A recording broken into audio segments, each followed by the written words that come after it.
Tandem Nomads, episode 31. I can honestly say that there are very few people that can stay conscious while you're raising children and getting married and moving from country to country, that all of us have not forgotten at some point to take care of ourselves or to put ourselves up first. And, forgetting yourself is a bad idea because everything suffers from there. It's really like a domino effect. And the moment you say, all right, no, I have to take care of myself, then the shifts happen by themselves. Also in a domino way, the more you take care of yourself, the more things fall into place all around you.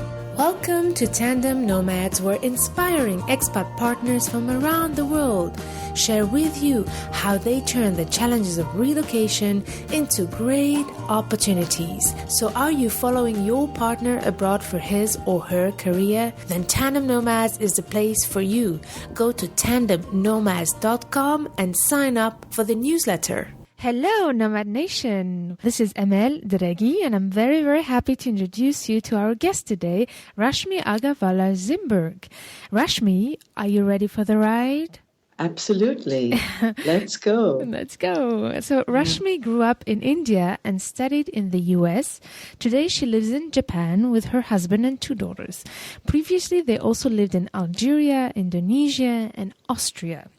Before going into this global nomadic journey, Rashmi graduated from an MBA, built a career in business management, and worked for 15 years in different industries like finance, transportation, and mobile communications.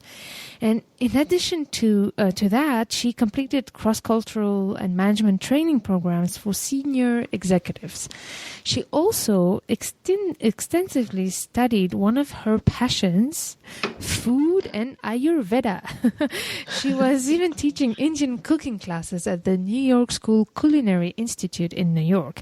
So since she joined her husband in these different postings abroad, and while managing the responsibilities of a diplomatic spouse, Rashmi continued to invest in her personal and professional growth. She continued practicing Ayurveda cooking, but she also became a certified coach. So today she helps her clients transform their lives and reach their goals. So Rashmi, this is a very, very, very short, summary of all the things you have done all these years. Is there anything important I miss, and what's happening today in your life? Well, that's wonderful. That sounds good. I'm not sure it really played out just like that. But yes, lots is happening in my life right now. Being a diplomatic spouse takes you from one place to another, and you have to stand on your feet right away, running. And let's see. I think what's important that I would like to share is it's a lot of fun. It's a lot of fun going from one place to another, and it's exciting. It's exciting to discover new worlds. It's exciting for me, the most exciting part is to reinvent yourself every 4 years. Totally. Or have a chance, or at least it's a privilege to say, all right, I didn't like that about my life. Here we go.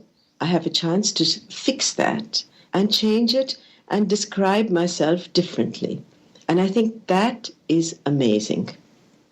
Yeah, I completely agree with you. It is. Yeah. So tell me how this journey started. I mean, you were in New York when you met with your husband. Take us through the steps. Well, I met my husband 8 years before I married him. So, yes, I lived in New York for many years, 22. And I was working and life was going on just fine until I met him. And then it meant that my life in New York had to change because he was a diplomat, a young diplomat, and was going back to Austria right after we met. And he did that because we weren't sure what we were going to do. And I continued to pursue my own career And actually, since I met him, my career goals started to shift. I sort of understood that I couldn't continue to be in finance and work in the transportation industry or for a bank or anybody else. I had to get flexible. So I started to do cross-cultural training. And I found that organizational development and organizational behavior was something that I loved. And I started to get many clients. And often I used to meet people, the company that I was working through would often connect me with people that were senior level executives because they felt more credibility while speaking to me and allowed me more access to their spouses, which was what I was after, because I wanted to really get to know where the spouses were standing and where they could get themselves. Interesting. After a few conversations and also a little bit of help, because, it's hard. It's hard to be a trailing spouse. It is. And while it is very rewarding, it's very hard to say, I won't do what really makes me tick, because my husband needs to do what makes him tick. So how did you make this decision? Because you were very successful in your career before you decided to join him. What encouraged you? It wasn't a rational decision. It was love, and that's the way it needed to be. And so it happened. We moved to Algiers when we first got married, and I had sort of braced myself, and I was almost ready to. I was going to write about food. I was going to do cross-cultural training. But when I got to Algiers, the internet didn't work. So that took care of that. But it did not stop me from discovering food. And it didn't stop me from discovering what was important for me to discover, because, the first year of marriage is a very important year. And we had absolutely no interference from the rest of the world because we were isolated. And and the diplomatic community in Algiers and the friends that I made in Algiers were very wonderful. So we discovered Algiers, and it was a wonderful time. And every once in a while, I would miss my life in New York, but my life in Algiers took on a different meaning. And that's the interesting part. And so we, from Algiers, I was pregnant with my first child, and I couldn't give birth in Algiers. And we had our posting to Indonesia was fixed. So we moved to Indonesia when I was 7 months pregnant. And so that was hard. That was not easy, to pack boxes and unpack boxes and then go give birth in a place where I couldn't speak the language. As you know, languages make a big difference. It does. And in Algiers, I didn't know any French, and I had to run my house. So before learning German, I had to learn French. And I didn't do a very good job because we were there only a year, but I was able to run my house and do my basics with my rudimentary French. And then Indonesia, it's baptism by fire, isn't it? All the time. Yeah. So I was there, and I had to take care of myself surrounded by people that really didn't speak English. They spoke Bahasa Indonesia. So I had a crash course in medical and baby language Bahasa Indonesia. And that was exciting too, And it was wonderful to be in an Asian country with my husband after many years, because I'd lived in the States. And even though this was in India, Indonesia was very refreshing in its Asian ways. Definitely. And supportive, you know. So every place held some sort of new discovery. And my way of navigating any new place is through food. And I became absolutely driven to a point of obsession because we had an Indonesian cook who had been taught by my Austrian predecessors to cook typical Austrian food. But, you know, in a place like Indonesia, she was making knödel with butter and cream and sauces, and that was making me crazy. So she and I battled for a bit, and then we discovered a new kind of Austrian cuisine. I mean, Austrian cuisine has lots of elements. So we concentrated on Austrian soups, and we concentrated on cold soups, and we did salads, and we did fish, and we created pastete, you know, and so different kinds of foods that would fit the climate. So is it in Indonesia where you got to really practice your Ayurvedic Yes. passion? Well, because when I was pregnant, I started to follow an Ayurvedic diet, and I started to explore all the natural remedies because I was already 41, and I wanted to take care of myself. And I was not in my environment that I was used to. You know, my gynecologist in New York said, "Are you crazy? You're going to give birth in Indonesia?" And I thought, wait, there are 160 million people here that give birth. I can certainly do that. Definitely, yeah. So after Indonesia, you went to Austria, and from Austria you went to Japan, if I understand well. Yes, that's Okay. right. Okay. And so we were in Indonesia for 5 years.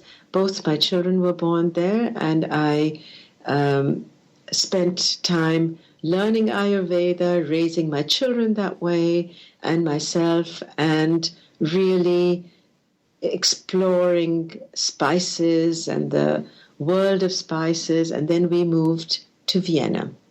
And this was the first time that I had lived in the country of my marriage.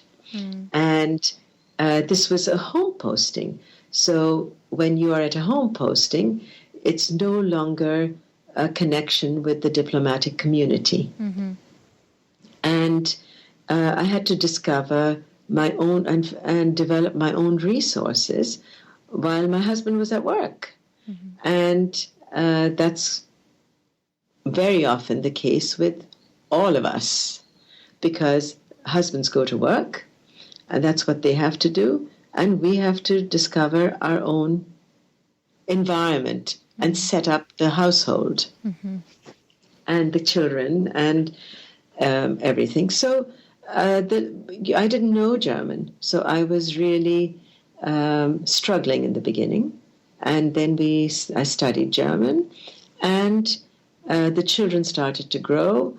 And I started to teach English in the children's kindergarten just to get myself out.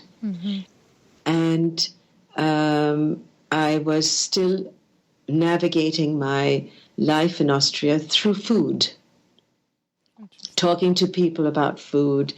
I met a group of very interesting women, and they all were international women. And what we had in common were they were professionals and foodies and married to Austrians and living in Vienna. So we had what we called the Gourmet Girls Group. And we had fun together. We discovered different culinary areas in Austria. We discovered vineyards together. We cooked together. We, not just Austrian food, all kinds of food, so that we could all share our passions. And so this was a wonderful network for me. And this network helped me through many hard times, many fun times. And we went on to, then I realized the children were a little bigger. And I said, I'd gone back to New York and I met my old friends. And they said, what are you doing? And I said, I'm waiting to do. And a colleague of mine said, you have to do, you should join the Coaches Training Institute. And they have programs in Europe, so check that out. And so I did that. And I joined the Coaches Training Institute, and I got myself trained in Heidelberg. But, there were coaches that came from all over the world, and it was great. Okay. I could move on and do my coaches training. But just when I had started to develop my clientele in Vienna, it was time to move. We know that so well. You know that well, right? So the good thing about this is that even when I can't practice when I don't have a stream of clients, I still have that training as a backup to help myself navigate my own life. Mm-hmm. Because just because we're moving, that doesn't mean life doesn't stop. Definitely. Or life stops.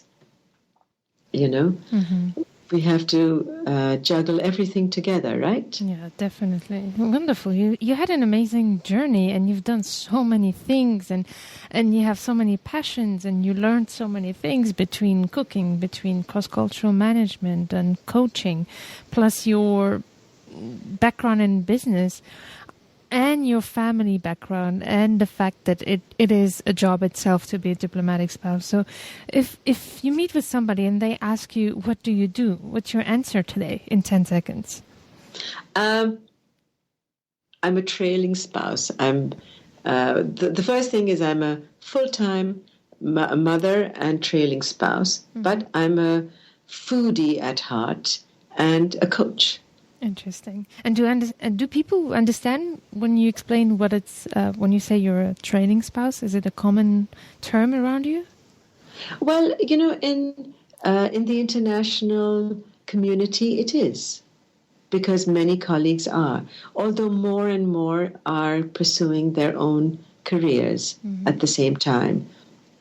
But as the children grow up, you can these days with the internet.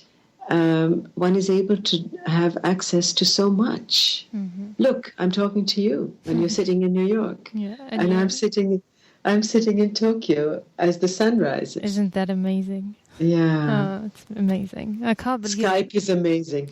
Yeah, I don't know how we would do without it. Yeah.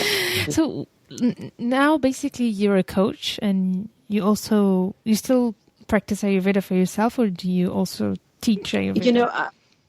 I'm not teaching Ayurveda. I'm not an Ayurvedic practitioner. Okay. What I do is I do lectures on spices, and I do lectures on. I'm preparing for a lecture on that's going to be food is your medicine, your kitchen is your pharmacy, and so I do a lot related with food. And I talk about food because food is such a passion. And my biggest thing in Tokyo is that I'm showcasing Austrian food and making it important and publicizing it and experimenting with Austrian food in Japan. Mm. So that takes on, that helps me represent Austria mm-hmm. with a passion that is mine and an authenticity that is mine. I have explored Austrian food, so I can talk about it.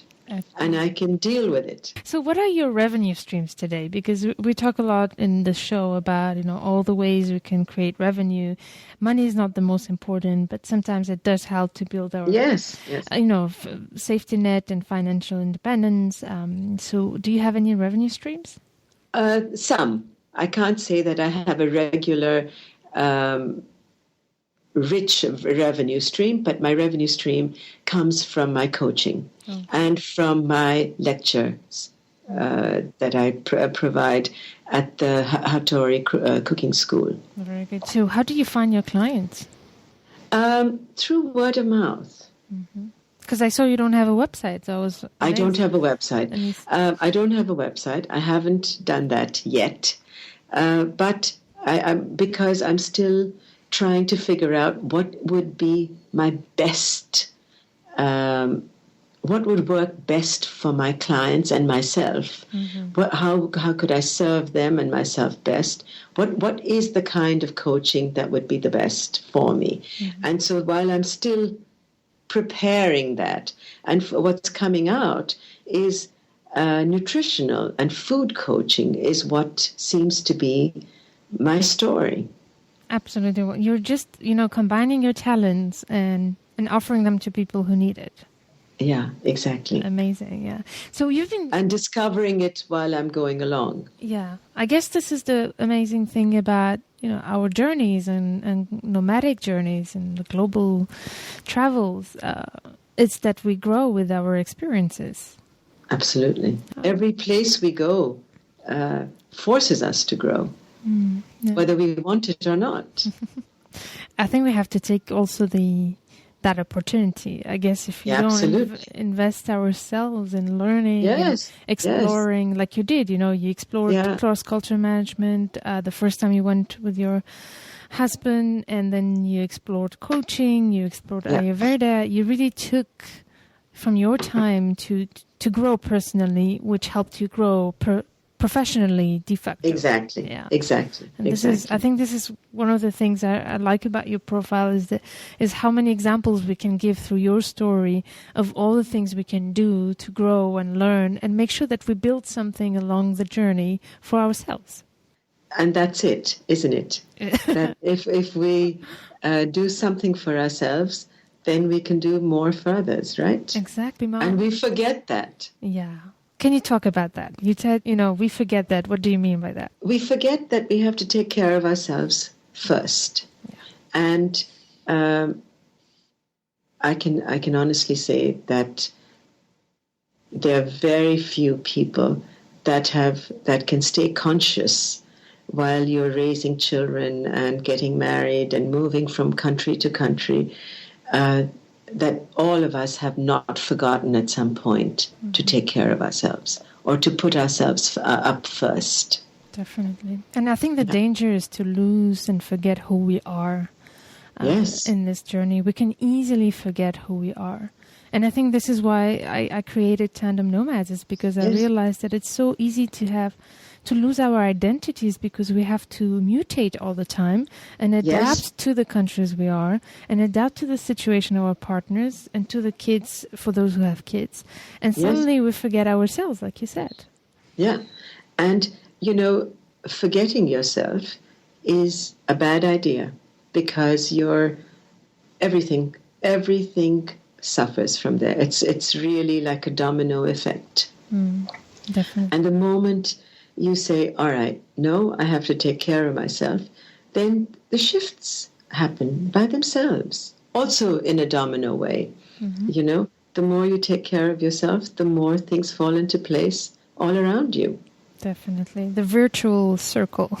The virtual vicious circle. Yeah. You have the vicious circle if you don't take care of yourself. And as soon as you start doing it, suddenly things open up. It's just amazing. Yeah, absolutely. Then it becomes the virtual circle. Yeah, exactly. So you're a family, you're a family of four, and you've been, like you said, supporting your husband a lot as a spouse of a diplomat and taking care of your two daughters and also growing. So I think it must take a lot of time, plus all the relocation. So how do you support each other as a family and as a couple while you move from a country to another? I would say that we have complementary support. We have good division of labor between my husband and I, especially when it comes to moving. And when I let him, then he really looks after the kids. But that's also everybody has their ways of dividing things. And, what I do is I do the discovery part. I figure out, because I'm curious and I like to discover. So I discover a new environment and set up the logistics while he prepares what I need to do in order to go discover, Yeah. And when our boxes arrive, I take care of the house, and he takes care of all our food that comes with our shipment and the wine. Important, huh? Important. So from all the countries you've been living in, was there a moment that you considered as your toughest moment living abroad? I haven't had that in Japan, because Japan is such a wonderful place. But I think everywhere there are some moments where you feel, that was hard. Mm-hmm. How am I going to navigate that? But what was the biggest challenge for you as an expat partner? I think for me, living in Austria and being not speaking German in the beginning was very hard, and also because it was a foreign posting for me and not for my husband. That's why it was hard. Yeah, I can understand that. Yeah. And, I had this one moment when we moved there, and my children were very little and only spoke English. They didn't speak German yet. And they said, I was leaving the house, and we still had our babysitter from Indonesia. And I asked my children, what do you want? And they said, can you bring us an English-speaking friend when you come home? And I was so moved by that, because I didn't have an English-speaking friend that I could bring. And so I called somebody I knew, and I said, where is the AWA, the American Women's Association? And they told me, and they said, you're in luck. Today they have a meeting in the 1st District. So I walked into that meeting, and I met all these American women that made me feel at home right away. And I said, I need a friend for my children to take home with me. And you know what? I got one. I got there was another lady, she was German, and her husband was American, and her daughter spoke English, and she had the same name as my daughter. So that's who I took home. Oh, this is amazing. This is such a nice story. Yeah. Yeah, I guess language is very important. For kids, we should not forget that that the kids also need to go through a lot of adjustments, and it must be difficult for parents to also sometimes guide the kids through those culture, changes and transitions. So it's kind of interesting to see how kids express it very openly, like without can you just bring me a friend that speaks English? And it's amazing. Yeah. Exactly. And or they would. One child said, when I speak English, I speak like a grown up, and she was 5 years old. But when I speak German, I speak like a baby. I hate that.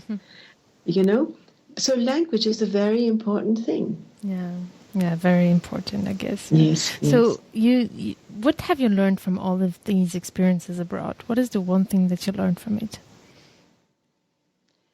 That it's a privilege to live in so many wonderful places. And in every place that we live, we discover that the more different we think we are, the more we have in common. Mm-hmm. That people are really the same all over the place. And it's really a privilege to discover so many different worlds and live in them and understand them. Or at least just scratch the surface of understanding. Yeah, so right. So what would be your advice to be able to enjoy it and see it that way and enjoy that ride abroad? I don't know if there's a single piece of advice. You can give more than one. Yeah, but for me, it's really, it's a journey, and it's an exciting journey. And it's time to be where you are and enjoy it. You know, there's a wonderful book by John Kabat-Zinn that says, "Wherever you go, there you are." Oh, yeah. And it's one of my favorite books. And but I know that other people also like this book. But one of the things about that is that every place we go, it's an opportunity to be there. Yeah. To be fully there, like aware. To be fully there. Yeah. Absolutely. Aware and present and Yes. embrace the moment somehow. Exactly. Exactly. That's it. Yeah, I agree with you. It's very important because it's one thing to be physically somewhere, and it's another thing to really embrace that experience and take fully advantage of it. And I think from my experience, it comes also with the fact that we try to manage our daily life, day to day, adapt, and then suddenly the time has passed and we have to leave. Yes. And I think for us, the challenge as expat partners is to make sure that we do take the time to embrace that moment and live it fully, knowing that it might finish one day. So we have to leave in the most positive way possible. Exactly. And try to make sure that our memories of that transition, of that time in a certain country stay positive, and what we could do to make the best out of it. Yeah. That's it. I mean, that's what you're doing. That's what you're also sharing stories. That's exactly what you're doing, is making sure that people don't forget. Yeah. That there's so many ways of being in different places. Yeah, so true. So true. Yeah. So actually, before we say goodbye, I would like to go through the spinning round with you. Okay. So what are your plans for the coming 2 years? My plans for the coming 2 years are to discover a new posting. We are going to Australia. Okay. And I plan to discover my food nutritional coaching life and make it bigger while we're in Australia. Fantastic. We talked about Skype, how amazing it is that we can talk for Yes. so far. Is there another internet resource you find very useful in this nomadic life? You know, I use WhatsApp and I use FaceTime. And I think they're fantastic, along with Skype, because it makes a big difference to stay connected with friends and family. Definitely. You mentioned a book just before called Wherever You Go, You Are, right? Wherever you go, there you are, There You by Are. John Kabat-Zinn. Right. Yes. But I have another book that I want to mention. It's called The Gifts of Imperfection by Brené Brown. And she has a wonderful talk on vulnerability on the internet that is absolutely inspirational. Okay, great. And I'm sure you know about it, but this Gifts of Imperfection is something that really helps you on your journey. You know, How did it help you? It lies next to my bedside table as a reminder that whatever is happening is fine. It doesn't have to be perfect. That's a beautiful message to end with, Rashmi. But before we say goodbye, is there any way, if somebody has some questions to ask you, how could we reach you?